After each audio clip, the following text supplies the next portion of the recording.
Mic check. Okay, welcome back to the journey, everyone. I am Raven Douglas, and if you know me, you know that I am big on everybody has their individual story. Everybody is more than their sport, than their performance, than all of that. So today we have Doug. Thank you for coming. We have Doug Young Nah, here. no doubt, no doubt. I love it. I love being here. No cap. Yeah, so he is on the Quinnipiac men's basketball team, number 5. Check him out, check him out, check him out.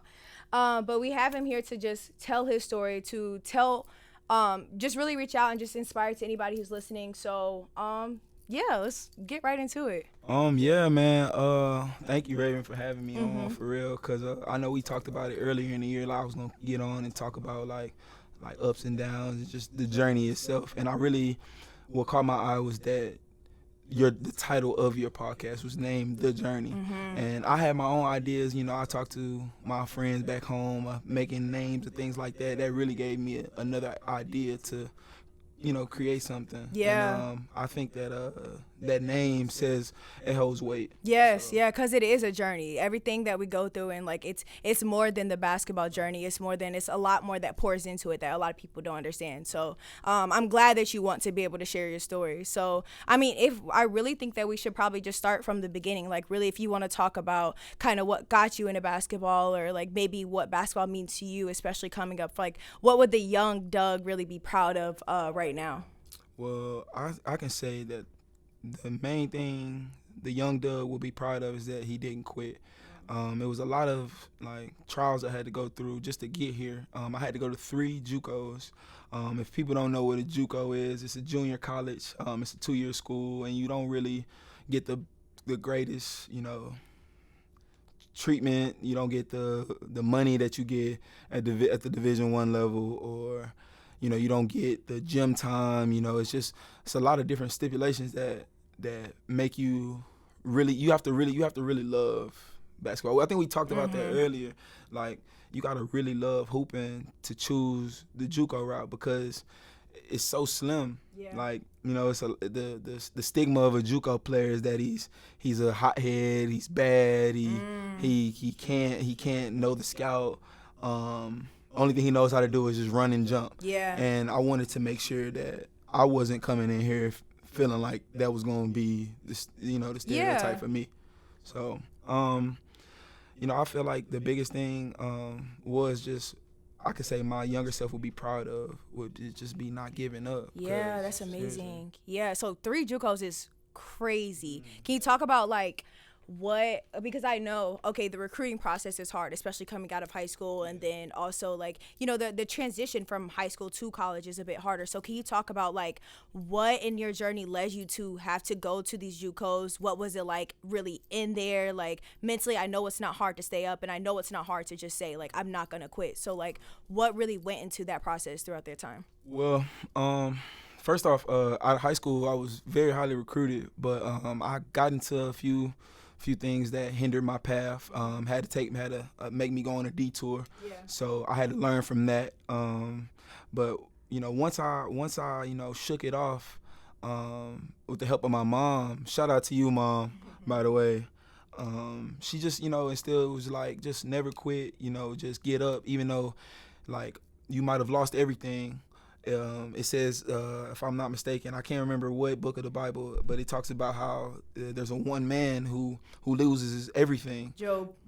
Yeah. Job loses everything, and Job is tested to the high, the max, Yes. and he never strayed away from God. Like, he always kept him like first, and he just realized over time that God is king, God will answer, he will provide, and he gave Job everything back tenfold. Yeah. So I mean, it's somewhat like it's feeling like it's coming for me. Like, things are gonna turn in a couple years now. I'll be able to look back and be like, wow, I really did all that. But right now I'm so immersed like into it, like I'm not even thinking about that. Yeah, wow. And so even coming back, like, actually, let's talk about, your mom, just, I know that, like, when you're in such, like, hard situations or you're trying to just get through this basketball journey, having other people to lean on is very important. So talk about that and, like, maybe how, like, some of those people in your life has really influenced your journey. I think that the company that you keep is important. And I've learned that, like, over the past couple years, even this past year, being here at Quinnipiac, which is a culture shock for me. Yeah. Just the company that you keep is really important because nowadays people don't really have your best intentions. Yeah. So it's like I saw a video, shout out Wallow too. If you ever see this podcast, shout out Wallow. I watch your podcast all the time. Wallow, watch your podcast. Yes. It was a video he posted about talking to people. Sometimes you can talk to someone, but it's like you're talking to a wall. So there's no really purpose of talking to them and wasting your energy because it's just being shot down. So I feel like the company you keep can either sink your ship or, keep your ship going. Wow, that's important. So how, like, okay, so you talked about the transition, Juco, now you're at Quinnipiac, a bigger school, PWI, you're far away from home. Talk about how, like, your environment or the people, like, how have you adjusted? I think that the adjustment has been, like, very slow. Like, it's been good though.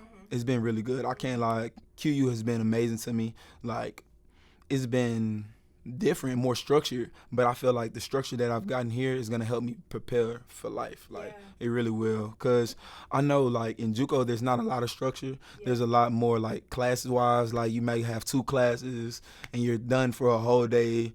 Like, it's just, so there's a lot more, like, to do here. There's a lot, community things that, I've been involved in through QU, like giving back, going to school, reading to the kids, like that kind of thing. I'm sure you can touch on some things like that too, though. Yeah, no, it is. I know specifically for me, my transition, again, was hard, being away from home, being outside of comfort, things like that. But a lot of the stuff, like leaning not just on my teammates, but leaning on the environment, like around Quinnipiac, like Connecticut has like a pretty good environment. The connection with reading to the kids, and then the kids come back for youth day and they love the game. So it's like a lot of that stuff is like finding the smaller things to really lean on, finding the smaller wins, because basketball is like a slow journey. It is a slow progression. Like sometimes you're gonna go like weeks, months without seeing the results that you see, but if you celebrate those little wins, like that's what will really help you like get through, if that makes sense. Right. And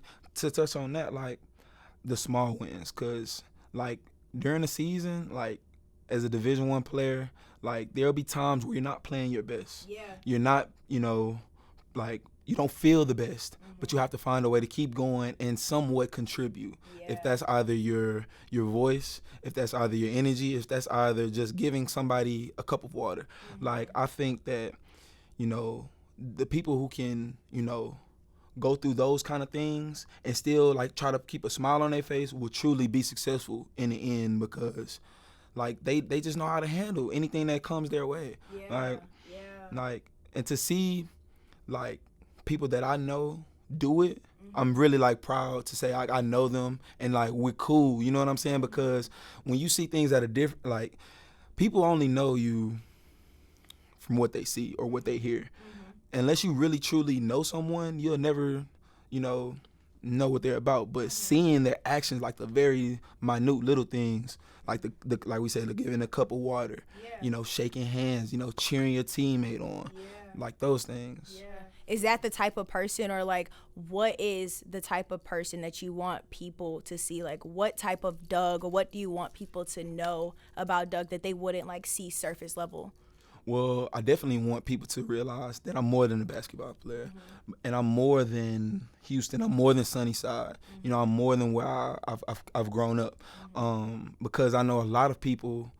I've talked to people back home, and just hearing that they have such high expectations for me, and at the same time, some people talking down and speaking like, "Oh, he's still hooping." Like, what kind of thing, why would you say that? Like, if you know me, then you know that this is my passion, because I had to go Juco. I had to go to 3 Jucos. Like, I chose this lifestyle. Like, you know what I'm saying? Yeah. So, yeah. Yeah, so making it, like, I guess would you say that you see that as motivation? Do you see that? Is there things that you have to like tune in? Like what advice would you give to athletes that are getting out of their hometown that may not celebrate them or lift them up like they should be, or like maybe finding that balance to that? Well, I think that, being far away from home, because every year I've been in school, I've been at least 6 hours away. This has been the farthest I've been, but every year, like I've learned just every year. But one thing I do want like people to understand is that it's a grind, man. Like it's a grind. Like it's a 24, 25/8 nonstop grind. And if you don't really love it, then you won't reap the benefits, the full benefit from it. Yeah. So let me think. What would you say? I don't know. Like it's so much. It's so much that, you know what I'm saying. You just have to be spiritually ready for it. You have to have the company you keep has to keep you up, because they're gonna be dark days. Yes. It's gonna be a lot of dark days, and if you think that it's not, you're a fool. Yeah, I agree. I would say the biggest thing, you touched on it a little bit, is like having spiritual grounding, because you know that those bad days are gonna come. You know that there are gonna be nights where it's like just saying that I'm not gonna give up is not gonna be enough. Physically, mentally, emotionally, you're gonna be drained. Our games we play, like we get up to like 20 something games, like that time gets long because you don't get to go home, you don't get to things to like that build you back up. Christmas, yes, you miss out on a lot of stuff. And on top of that, you have school. On top of that, I'm trying to build my social life. I'm trying to so you have a lot of stuff that's on you. So if you don't have spiritual grounding, you're gonna be like all over the place, and it's gonna be easier to give up, and it's gonna be easier to I don't know, I guess not feel yourself. So I'd say like the biggest piece of advice that I would give, especially not even if you're in a new environment, like if you're just down the street at your school or whatever, like the biggest thing I would say wherever chapter you're going into is just have that spiritual grounding. Know that God is right there with you. Know that God put you in this place for a reason. Know that this process is for a reason, and everything you're going to learn from it specifically. Right. Yeah. Right, because I know that, God got me through a lot. Like, I know like firsthand experience. I haven't told too many people this, but I'm older now, so I feel like people should know, And it says that if you're gonna boast about anything, boast about the Lord. So I know as I've gotten older, I don't boast about women, or I don't boast about money, things like or possessions. I'm boasting more of like it's God, but it's like more of like the cornier things that people might be like, oh, that's corny. Yeah. Like how maybe you walk a lady across the street, like very small things. Yeah. Like small things. Yeah, I was just talking the other day, so I'm in like a personality class, and one of the things that we talked about is like she did this activity of like things that you would want and things that you have, and a lot of people put like I would want courage, I would want like bravery, things like that, and then say that they have like how do I even put this? That they have like perspective or like social intelligence, or like that they have like the advancement, I guess, like in their space or whatever. But one thing that I noticed is like in order to be able to advance and be like a better person, you have to be courageous, you have to be brave, because especially in this time and age where people celebrate the wrong things like money, like women and degrading women or things like that, people celebrate that. So you have to have the courage and the bravery to want to go against the grain and kind of be your own person and be that person that's leading the right way.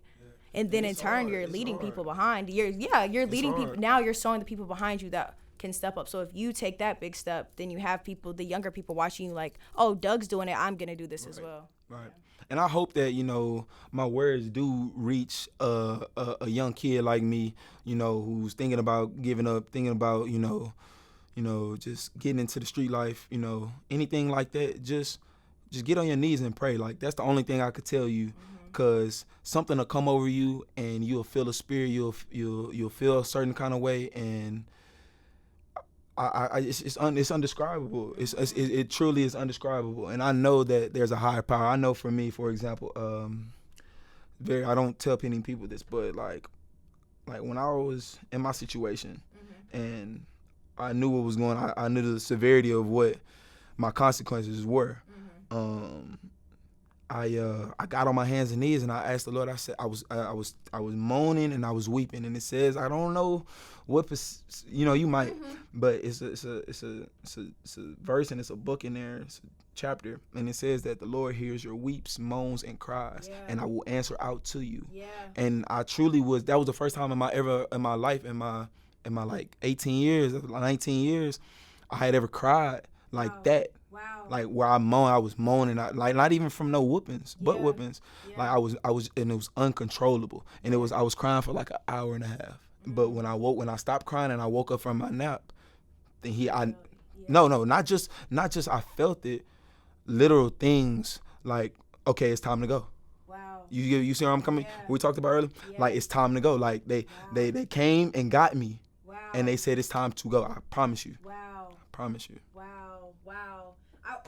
I promise you, like that's why, like I don't know. I know he's watching over me. He is watching over, because when I did that, and it gives me chills still to this day, because like I'm telling you, that is that's the only one. There's multiple other ones that I can see. Like my friends have had their own.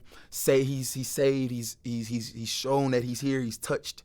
But it was different when it happened to me. Type, you know what I'm saying? Okay, so what really hit me is because my first encounter with the Holy Spirit was also like I was crying. Like when I tell you, like, could not breathe. I was bawling so hard. Like I was in my dorm room. I'm on campus at this point. It's like through the season, like if you know my story, you know, like when I first got to school, or like I didn't really play a lot with the past 3 years, and I was struggling with like trying to adjust because I was putting my all into it and things like that, and it just wasn't like I wasn't myself. I wasn't playing who I was. So I was like really upset about that. I was really upset about not being at home, but like a lot of stuff was just adding up. And there was one night where I was crying, like bawling my eyes out, could not breathe, and I was calling out to the Lord. I said, Lord, I know that, because at this point I'm like a little bit into my journey. So I'm like, Lord, I know that everything happens for a reason. And I was about to go on. I said, Lord, I know that everything happens for a reason, and I couldn't even get out the rest of the sentence. Because after I said that, I took a deep breath. Like, I didn't even take a deep breath. I just felt a presence, like a calming presence, come, like, literally cover me to the point I couldn't even finish that sentence, and I stopped crying in that exact moment. And I know that, like, it may sound like crazy, but it's like, no, it's not crazy. Moment, it's not crazy. You know what I'm saying? Like, I feel like that's just how the Holy Spirit moves, because in that moment he said, like, I just felt the word, like, Raven, that's it. That's all you need to know. Everything that you're going through right now is for a purpose. Everything that you're going through right now, I'm right here with you. So when you say that he's listening, like, I specifically, anybody who is listening, like, I need you to know that the Lord is right there with you. Like, you can feel so far, you can feel so down, you can feel so hurt, but, like, know that he's right there with you in that pain, and that pain is for a reason, and that he's trying, or that he's with you in that, and like it's all for a reason. It's intentional, and it's gonna pay off, like, in the future. It may look different, it may look like, it may not be tomorrow, it may not be next week, it may not even be a year. You know what I'm saying? But it's like, it's gonna change, if that makes sense. Yeah, definitely. Like just to touch on like what you said, like I understand. It's also because, like, bro, like when you said but, it was I can't remember exactly where I saw it, but I think it was the Bible app, matter of fact, and it was just saying, like, the Lord already knows what you thinking. Yeah. Like, he already know what you thinking. So there's sometimes the best thing to do is be silent and be still. Yeah. Like, one of my favorite things that I live by, and I know when I was going through, like, man, am I gonna get Division I scholarships again? Like, you know what I'm saying? When I was in Juco, I was getting recruited by Division I's then, and then, like, oh, now I was able to see the business side of the hoops, how it really is, how coaches, what they looking for, and they might only want him because, oh, his daddy went here, his daddy played here, or things like that. Like, man, I don't want to get off track. I'm so sorry, because I had a great saying about that. Oh, man. You good. It'll come back. Yeah, but okay, so talk about that as well. So you go through 3 Jucos. Three Jucos, and you get your offer to come here. Talk about what that moment meant to you. Well, the first Juco I went to, it was in Odessa. It's in Texas. It's in the Whack Jack. Shout out the Whack Jack. It's a great league, tough league. Produces a lot of talent every year down south. Then I went to school in Florida. I went to Indian River State, which is a Juco in Florida. And each year, by the way, every Juco I was at one point of time, we were number 1 or number 2 in the country. Okay. Just a winning history, I feel like that helped me as well. Then my last year, I went to Midland. And Midland is where I feel like, you know, my back was kind of against the wall, like, because it was my last year as far as, like, you're either going to go Division I, you're either going to go D2, or you're going to go NAIA, you know, or D3. And just after knowing what all I've been through, like, there's no way I was going to settle for that. Like, I'd be darned. Like, ain't no way that nobody, like, everything I wanted was right in front of my face. So it was like I just had to put all the BS aside and just go after what I wanted. So ended up being an All-American last year, all-region, all-conference, just things like that. And that really helped me get looked by, like, different schools that were able to contact me, take me on visits and things like that. Yeah. So it's not easy to be in that spot and produce all of those things. It's not easy to be at that level and there's things. Division I Juco, by the way, not like. Yeah. Real deal, like, yeah. Let them know. Real deal, like, it's Purdue, like, Mountain West schools, like, it's crazy. Yeah. So think about it. So talk to the younger athletes about what it takes to be a winner, what it takes to win at this level, what it takes to really achieve these things, what it takes to play with a chip on your shoulder, knowing that, like, this is what I'm going for and this is what I'm gonna get. So I know for me, like, and for anybody else listening, the main thing you have to do, you have to be hungry. Like, you have to be hungry, because if you're not hungry, then your talent eventually it'll diminish, and the talent won't be able to keep up for the hard work. So you have to be hard working for one. If you're not hard working, you got to change your habits. And like we talked about earlier, the company you keep will be the people who are pushing you to continue to work out when you're tired and when you've had your second workout already of the day, and you feel like, okay, that's enough. But that person who's around you, let's go just lift one more time, or maybe let's just go pick up, maybe just play 21 or horse. Just the fact that you're doing something that is gonna benefit you in the future will help you. So you have to be hungry, you have to be humble, like, because it was a lot of a reason why I'm here, and some of my other friends and teammates that I played with in the past, because I was hungry and I was humble and I didn't say too much, like. And they kind of shot themselves in their own foot, like, and they were in their way, you know. So another thing, don't be in your own way. I know we all have moments where, like, we get in our own way, you know, just as you grow, but just try as hard as you can not to be in your own way. I would say that, like, for any young kid, you know, who's from the hood, who's from, like, the stereotypical Black neighborhood, like, that's what I would say, you know, because I'm not going to speak, I can't really speak for a suburban kid because I'm not from the suburbs. Yeah, I can speak to that for sure. Go ahead. Yeah. Like, I just know that, like, those things, you know, really take you far. Yeah. Wow. And so what, like, is to come for you? Like, you're in a place now, you've made it to the D1 level. Now you are, you know, performing, getting minutes, stuff like that. But what are you focused on to not be complacent, to continue to stay hungry? What are you focused on getting better at? What are your goals in the future, and how are you, like, working to get to those things? Well, some of my goals I definitely have is just consistency. Learning how to just truly be more consistent and just be legit. You know, I talked to Coach Pecora here.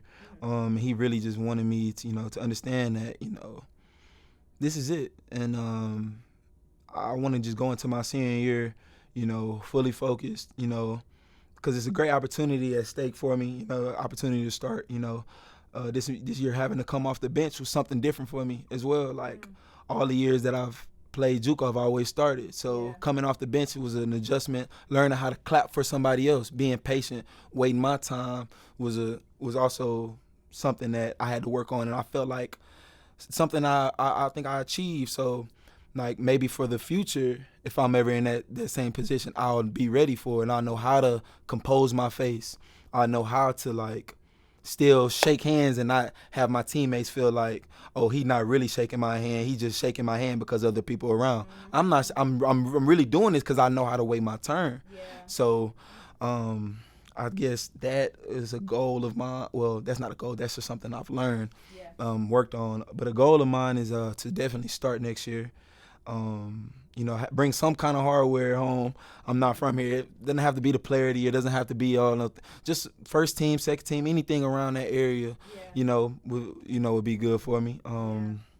Another goal is definitely to punch a ticket. We were real close this year. We lost to St. Peter's by buzzer beaters, which was really heartbreaking. And they ended up going to Florida for the CBI and lose by 1 in that tournament. So we had a really, really good year as far as like the team, just learning how to really just be a team player, like was a huge thing for me because, like I say, I've never had to learn. You have to learn how to clap. Yeah. People don't think you do. Young kids, listen, you have to learn how to clap. You have to. Like, you just have to. You know what I'm saying? Yeah, that's so good. So would you say, I know you touched on a lot of the stuff that you learned, but like what would you say comparing young Doug first starting to get into it, whether it be the collegiate journey or whether it be like just starting to get into basketball, to Doug right now? What would you say is the biggest difference? Basketball ain't pickup. Basketball's not pickup. And the older I've gotten, the older I realized that. Like, you can't just come and just dribble 5, 6, 7 times to get off. Like, even though that if it was like the park setting, we would kill, we would destroy it. But that's not how the games go because the game is played 5 people. So while you doing that, the whole team could be sitting on you, loading. So I want to say maybe just studying the game. For real. Like, studying it, like studying greats, like listening to different podcasts. I've listened to LeBron and JJ Redick's podcast, Ace Boogie. Shout out Ace.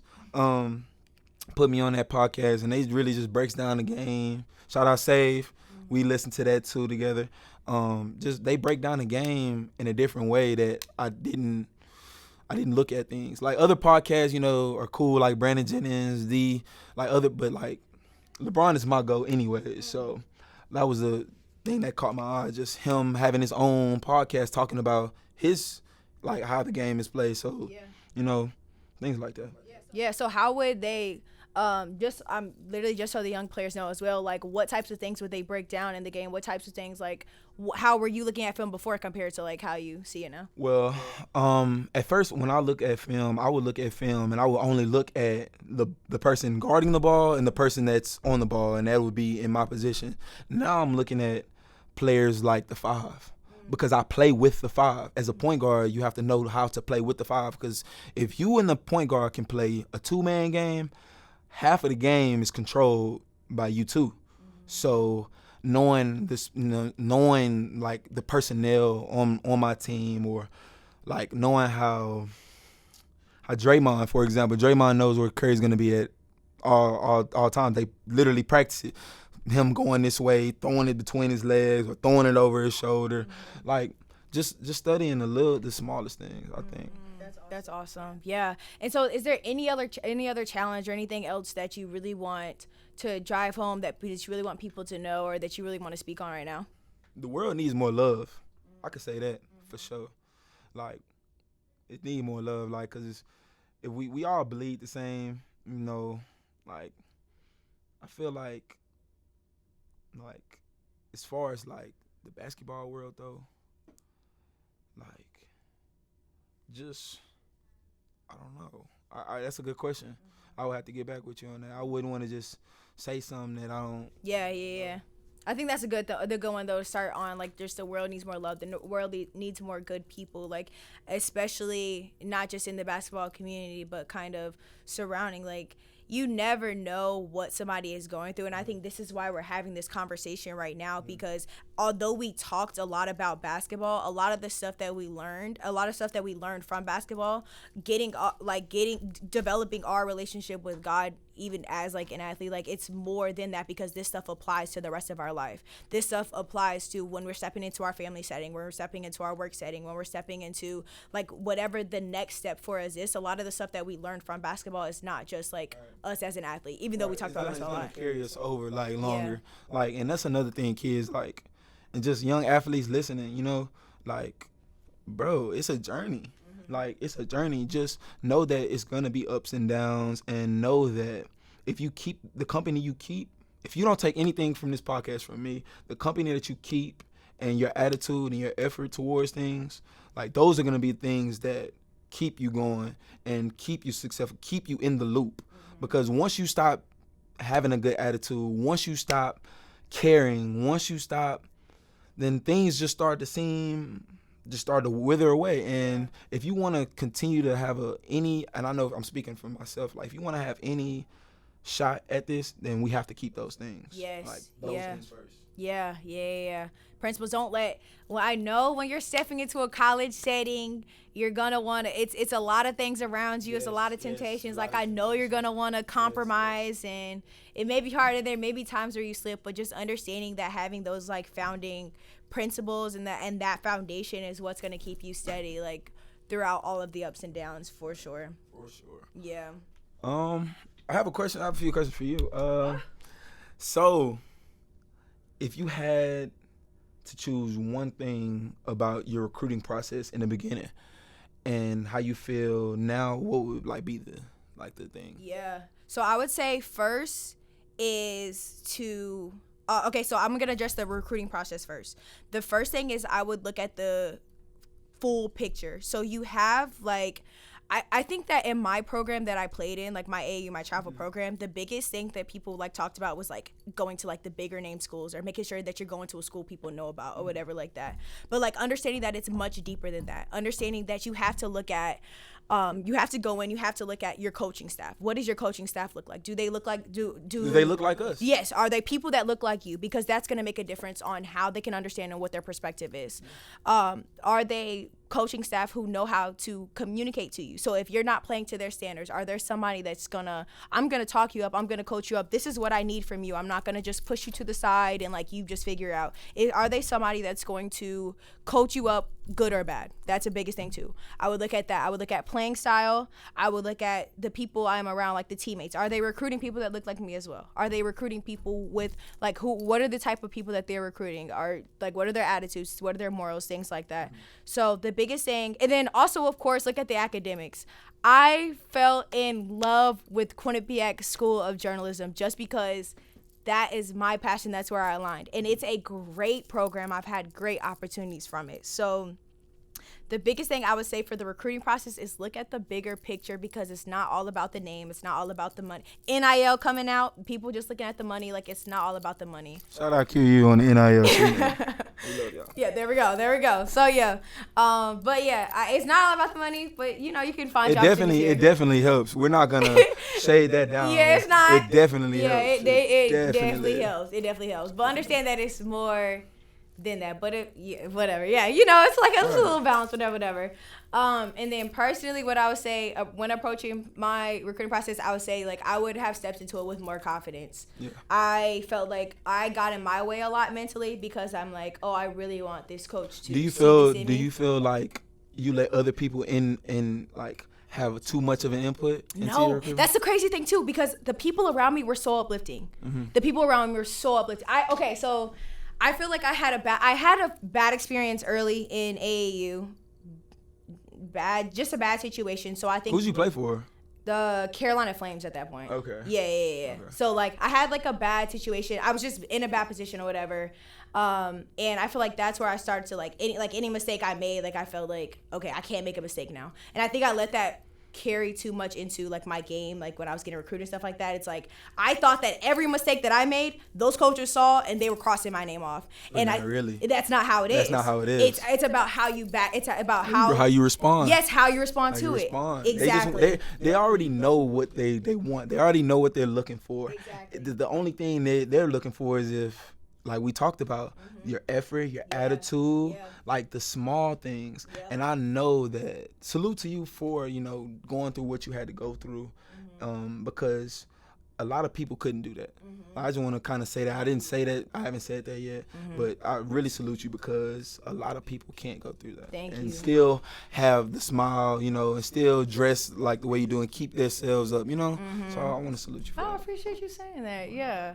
But yeah, that's honestly what I would say is just understand that it's not about what you go through, it's how you respond. Like if you can, at the end of the day, like I definitely feel that I'm a stronger person for it. And if I were to share my testimony, I would want any other player to step into any situation confidently and know that, oh, I put the work in, I can be here. So like have that confidence. So, but those are the two biggest things that I would like change in that situation. Yeah. I think for me, probably the two biggest things I change, just, you know, I guess taking more visits. Even though this was my place of choice, it only took me one time to visit, just to go to the place, just to have the experience. Maybe that would have been, you know what I'm saying? But I'm blessed. Like, I'm cool. I love QU. I pick you. It was the first visit, and I knew. So, like, God also knew at the same time, you don't need to go on any more visits. But if looking back, probably just the experience, just to go, take the pictures, have my, you know, just to have it. Yeah, that's awesome. So what was it about QU that like really was the biggest thing? It was like, oh yeah, I know this is the spot. Well, like we talked about knowing who's leaving, who's staying. So, and who's here, who looks like me. So coaching staff, you know, it was a good mix of, you know, and you know, we had a new coach come, head coach, Coach Tom Pecora.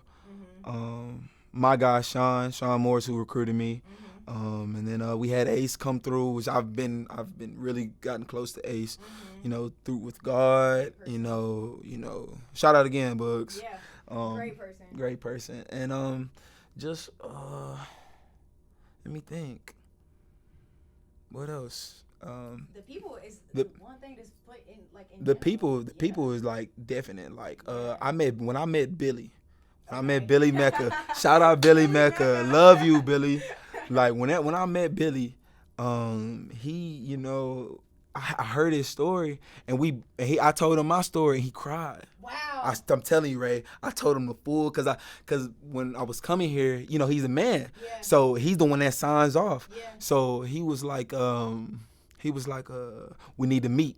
Like the coach was like, we need to meet to see if it's gonna verify. If he verifies you, because if he senses it's some BS between that, something you might not be telling me, he might not want to accept me. So he ends up accepting me, and I tell him my story, and he tells me how he goes through cancer. He, you know, loses his family, and then, you know, he's not able to have kids, like, and still keep the same smile and just the way that he was the whole year. And for somebody to cry, after hearing my story like that, and for you not to even be the same race as me, you know, like it was different. It really was. I can't describe it. It was like they love me. They want me here.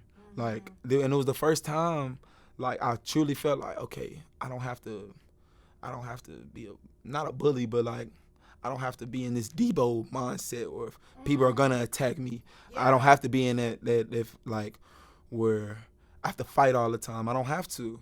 I can walk around with a smile on my face. I can walk around knowing that people aren't gonna judge me, you know? That's so good.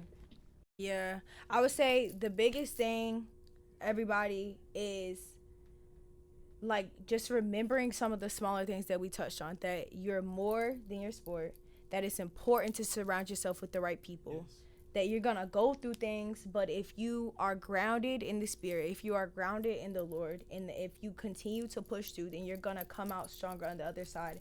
Everything happens for a reason. Did I hit all of it? You did. I think that's it. Yeah. So that's the biggest thing that this conversation was to share, is like, this is what you need to focus on. It's not an easy journey at all. And don't worry, and do not. One thing I also had to, I dealt with this year, was worrying about what else somebody else has to say, or worrying about somebody else's facial expressions.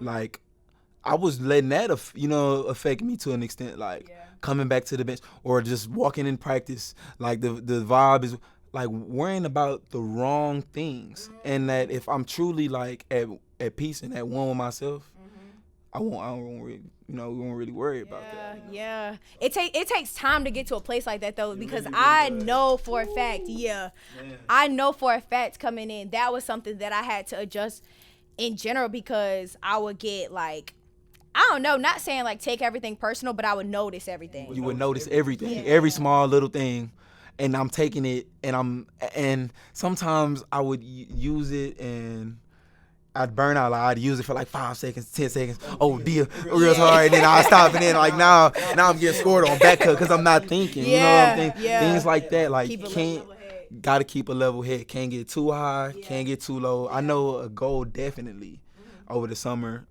We didn't touch on it, but getting more level headed, not being too high, not too low. After a great game and after a low game, just keeping it right there. Whatever I did, having that routine. Okay, whatever, good game, bad game, I'm gonna do this. Good game, bad, I'm gonna do this. That's so good. Yeah, I think that's something I need to do too as well. I feel like going through it, honestly, is something that you have to learn. Freshman year to now, definitely more level head than I was. Yeah. So it's a growth thing. The best teacher. Shout out Nipsey Hussle. He says the best teacher is your own experience, not anybody else's. So you're gonna go through your own thing. It's just how you go through it. It's how you deal with it. Keeping a level head. There's gonna be days like we said, the season is long, so it's gonna be days people either. We going home what? I'm going home 10 days. You're like what? Yeah, no. I'm glad I'm going home. Cause, but anyway. Back to that down south cooking. Yeah, A&T, can't wait. But yeah, are there any sayings that you really live by that's really gotten you through, whether it be your collegiate journey, whether it be basketball, outside of basketball, things like that? I think some good words or just a good book to read is Chopping Wood and Carrying Water. Shout out Coach B. Shout out Mike Randall. Those two people, told me about this book. And it wasn't until like this year I read the book, throughout the season. Like I got the purpose. Like basically, you won't understand how valuable every drop of water is until you have to carry your own bucket of water. So, I mean, just in knowing that, how we talked about like chopping wood and carrying water, like you might not see results like super fast, but over time you'll see like growth. So. That's so good, yeah. And so getting through that process, like understanding that it's just not gonna look the same. Sometimes you are gonna see it. Sometimes you are gonna see that growth. Then there's gonna be times where it just slows down. So Yeah. I think that's good. I think we hit everything. This is a great part. Yeah. This is my first part. This is great. Yeah, we're gonna have to make multiple parts. Let us know if there's anything you want to hear from Doug. Please, from Raven, drop it in the comments. Yep, drop it in the comments. But yeah, again, thank you for sharing your story. Thank you for sharing your time, your testimony. There's somebody out here that needs to hear it, so it's very important. Thank you so much for your time. Okay, see y'all next time. 'Cause I don't want this simple life. It's a